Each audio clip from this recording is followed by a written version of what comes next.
बोली देवादिदेव 1008 महावीर भगवान की जय। संत श्रोमणी आचार्य गुरुवर श्री विद्यासागर जी मुनि महाराज की जय। परम पूज्य 108 मुनिवर श्री प्रज्ञासागर जी महाराज की जय। द्वादशांगिन वाणी माता की जय। अहिंसामय विश्व धर्म की जय।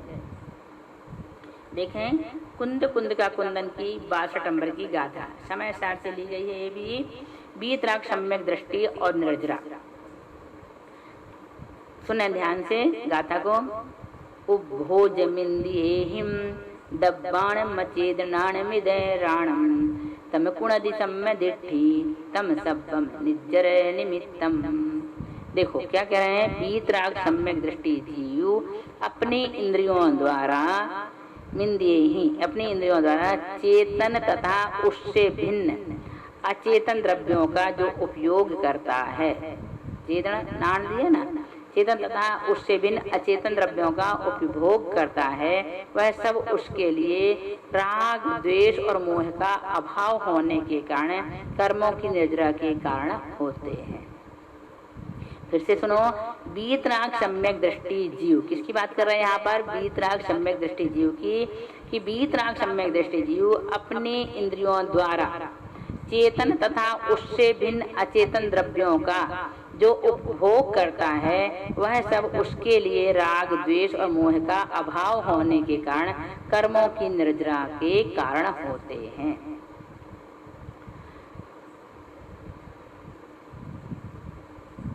अब देखो अगली गाथा है 63 और 64, दो हैं। दो गाथा को एक साथ बताते। रागी सम्यक दृष्टि नहीं होता। परमाणु मित्यम पिय हुय रागादि नम तु विद्यते जस्य न विसो जानदि अप्पा नयम तु सब्बा गंधरोवी। फिर से सुनो। परमाणु मित्यम पी हुय रागादि तु विद्यते जस्य न विसो जानदि अप्पा नयम तु सब्बा गंधरोवी। 64 नंबर की गाथा देखें। अपाण मयानंतो अनपयम चाविसो अयानंतो कहोदि सम्य दिट्ठी जीवा जीवी अयानंतो। परमाणु मित्यम पियो, जिसमें रागादिकों का लेश मात्र भी क्या कह रहे, जिसमें रागादिकों का विलेश मात्र भी विद्यमान है, किंचित मात्र भी जिसमें राग है, ऐसा जीव संपूर्ण द्वादशांग शास्त्र का पारंगत होने पर, ऐसा जीव संपूर्ण द्वादशांग का पारंगत होने पर भी आत्मा को नहीं जान सकता। जब वह आत्मा को नहीं जानता, तब फिर वह अन्य पदार्थों को भी नहीं जान सकता। इस प्रकार जो आत्मा और पर द्रव्यों को नहीं जान सकता, शेष द्रव्यों को भी नहीं जान सकता, वह जीव और अजीव दोनों को नहीं जानने के कारण सम्यक दृष्टि कैसे हो सकता है, अर्थात कभी भी नहीं हो सकता। इसलिए जो रागी है वह परमार्थ ज्ञान का अभाव होने के कारण सम्यक दृष्टि नहीं है। तात्पर्य यह है कि यहाँ पर वीतरागी को सम्यक दृष्टि कहा गया है। अतः इससे फलित होता है कि रागी जीव सम्यक दृष्टि कैसे हो सकता है, अर्थात नहीं हो सकता। ज्ञानी भवि भोगों की आकांक्षा से रहित होता है। समय सार की गाथा है। जो वेददि वेदिज्यदि समिये समिये विनश्यदे उभयम तम जान गोदुजनाणी उभयमपि न कंखदी कदावी। देखो, जो राग पूर्वक जानने वाला वेदक भाव, तब वह भोग भाव ही नहीं रहा, इसलिए अपितु वह भाव ही नष्ट हो गया। इस प्रकार की स्थिति को जानने वाला ज्ञानी जीव भोगों की आकांक्षा नहीं करता। कालिक कर्म के उदय को प्राप्त होने से प्राप्त भोगों को भोगने में ही वियोग है बुद्धि होने के कारण ज्ञानी जीव आगामी काल परमागम की भाषा में वीतराग धर्म ध्यान तथा सुख ध्यान रूप परिणमन करता हुआ अपने आत्मा की अनुभूति करता है। अब देखें पूर्ण निर्जरा के साधन 3 गाथा में बताया जा रहा है। तीनों समय सार की गाथा है। नाग, जिस प्रकार नागफणी है, नागफणी थूहर की जड़, हथनी का मूत्र, गर्भनाग सिंदूर द्रव्य तथा नाग सीसा धातु, इन सभी को अग्नि पर धोंकने के माध्यम से तपाने पर यदि पुण्योदय हो तो वह स्वर्ण बन जाता है। उसी प्रकार लोहा रूपी आसन्न भव्य जीव को सम्यक दर्शन ज्ञान चारित्र रूप परम औषधि तथा निर्विकल्प समाधि रूप ध्यान की अग्नि के द्वारा परम योगी जन 12 प्रकार के तपस्रण रूप धमनी में झोंकते हैं। जिस तरह से सीसा स्वर्ण बन जाता है, उसी तरह भव्य जीव के संपूर्ण कर्मों की निर्जरा होकर उसे मोक्ष सुख की प्राप्ति हो जाती है। अगली गाथा देखें, मुनि के नामांतर। समय सार की गाथा है। परमठो खलि समयो शुद्धो जो केवली मुनि नाणी, तम्हे दिठा सहावे मुनिनो पावंति निब्बाणम। फिर से सुनो। परमठो खलि समयो शुद्धो जो केवली मुनि नाणी, तम्हे दिठा सहावे मुनिनो पावंति निब्बाणम। परमार्थ निश्चय समय शुद्ध केवली मुनि तथा ज्ञानी। परमार्थ खलु मीन्स निश्चय, समो समय, शुद्धो शुद्ध, केवली मुनि तथा अज्ञानी। क्या? नाणी मीन्स ज्ञानी। ये एकार्थवाचक एक भाववाची हैं। इनके स्वभाव में स्थित तन्मय होकर भी मुनिजन निर्वाण को प्राप्त।